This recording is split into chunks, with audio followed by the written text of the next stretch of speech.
Senators say leaders from both parties are stopping renewal of small business relief for coronavirus. Washington, the Democratic senator who helped design the Small Business Emergency Fund that ran out of money Thursday said that if Senate Majority Leader Mitch McConnell would allow bipartisan negotiations over securing more funding, a deal could be worked out in an hour or so. These issues are not difficult to resolve, but there needs to be a bipartisan process, Senator Ben Cardin, DMD, told Yahoo News in an interview. Cardin's key counterpart among Senate Republicans, Senator Marco Rubio, R. Florida, shares Cardin's priorities for the loan program but feels Democratic leaders are slowing progress toward a deal by insisting on adding in money for hospitals and state governments. McConnell has pushed for a week to authorize an additional $250 billion for the Paycheck Protection Program (PPP), which is designed to help businesses keep workers on their payrolls during the coronavirus pandemic. And on Thursday, McConnell said it was "surreal" to see Democrats oppose his initiative as the first $349 billion allocated for the PPP was reported to be already used up. Americans need Democrats to stop blocking emergency paycheck money and let this job-saving program reopen, he said in a brief floor speech. But Cardin said there are small businesses that have not been able to access funds through PPP that will go out of business permanently if changes are not made to the program now. When you take a look at who got this $349 billion, I am very confident you're going to find underrepresentation in those communities where small businesses did not have a bank willing to write a loan, and we've got to correct that.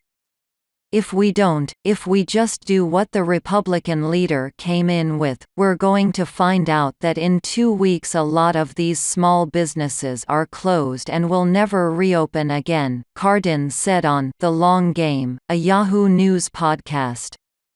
Cardin said he wants to ensure that some portion of the next installment of funds goes toward community banks that will lend to smaller businesses in less prosperous parts of the country and to minority-owned companies.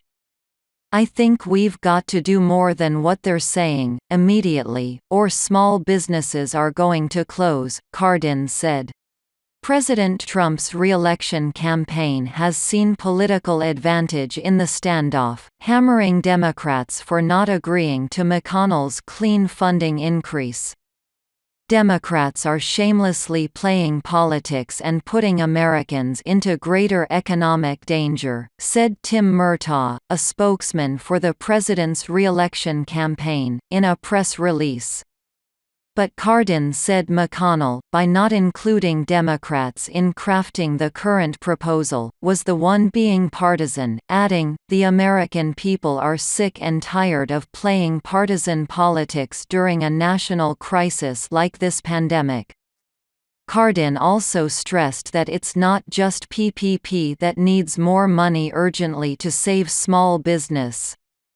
The EIDL program does not require businesses or business owners to have existing relationships with banks to access funding, like the PPP does. The loans and grants through EIDL come directly from the Small Business Administration. That money ran out before the PPP money ran out, Cardin said. The EIDL helps the more vulnerable small businesses. Why didn't the Republican leadership think about them when they asked for the more money? So that's why you have communications back and forth. That's how you get a bipartisan product.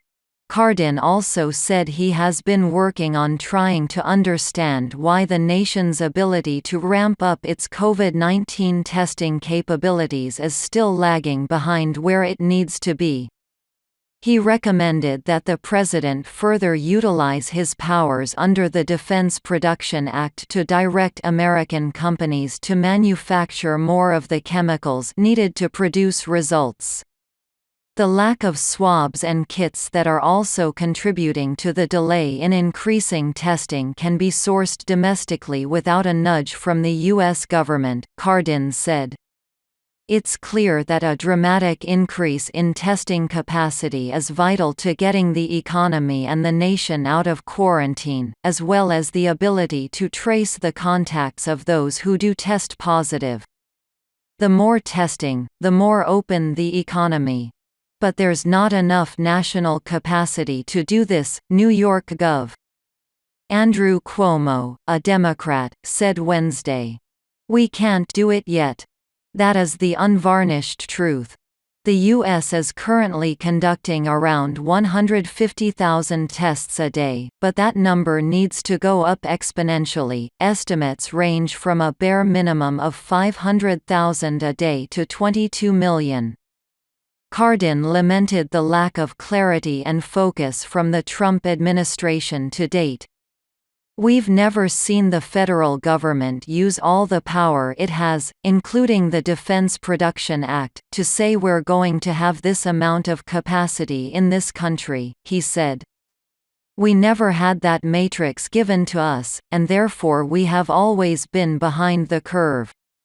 To this date we don't have a realistic game plan to fill the needs for testing, he said. Subscribe for more videos. Thanks for watching.